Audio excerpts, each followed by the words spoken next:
Bonjour à tous, en ce mardi 8 septembre 2020, des nouvelles, des suites dans l'affaire de la maison squattée, cette maison située à Théoul-sur-Mer qui avait été squattée par un couple et ses deux enfants, et le couple Caloustian, ce couple de retraités, n'avait pas pu à leur retour de vacances rentrer chez eux.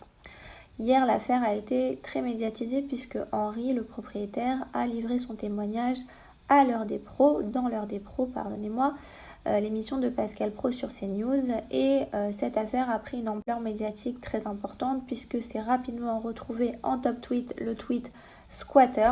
L'opinion publique s'est mobilisée.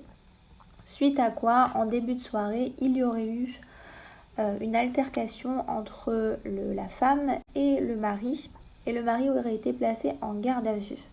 La femme a été interrogée et selon ses dires, le couple aurait été dupé par une personne dont nous n'avons pas encore connaissance. Une personne qui aurait apparemment ouvert la maison au couple et leur aurait pris la somme de 1 000 € en leur disant qu'ils reviendraient tous les mois prendre cette somme. Voilà où en est l'affaire. Il est utile ici de notifier que les médias ont une importance capitale, notamment Pascal Praud, parce qu'il faut savoir que les articles dataient d'il y a 3-4 jours, mais c'est hier vraiment que l'affaire a pris des proportions très importantes auprès de l'opinion publique et de la mobilisation. La situation que vous vivez ne montre pas une défaillance, en l'occurrence, de la loi.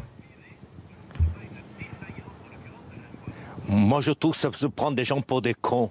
On est en France, il y a une défaillance, mais c'est quoi une défaillance? Quand on viole votre domicile par violation, infraction, tout le cinéma, qu'on couche en vaudra, tout ça, tout, vous trouvez ça c'est une défaillance? Mais non du tout, il n'y a pas de justice, il faut que la justice change. Moi, je vais vous dire une chose, je ne vais pas attendre 1 an, 2 ans pour rentrer dans ma maison.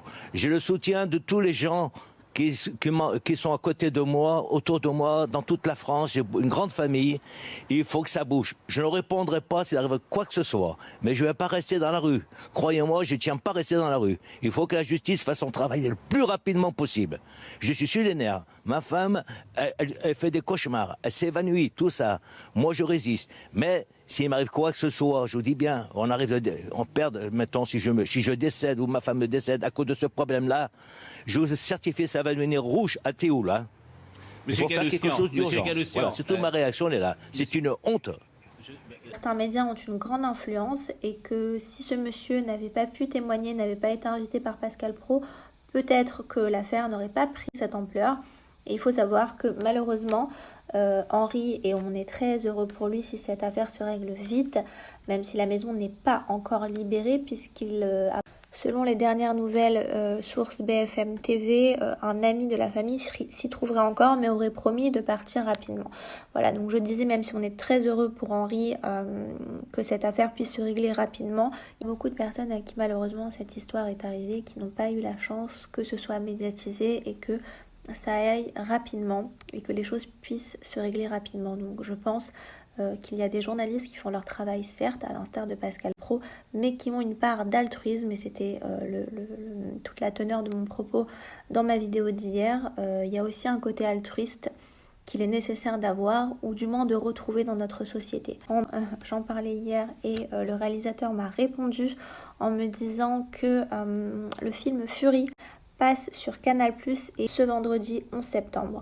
Voilà, je vous invite vraiment à regarder ce film.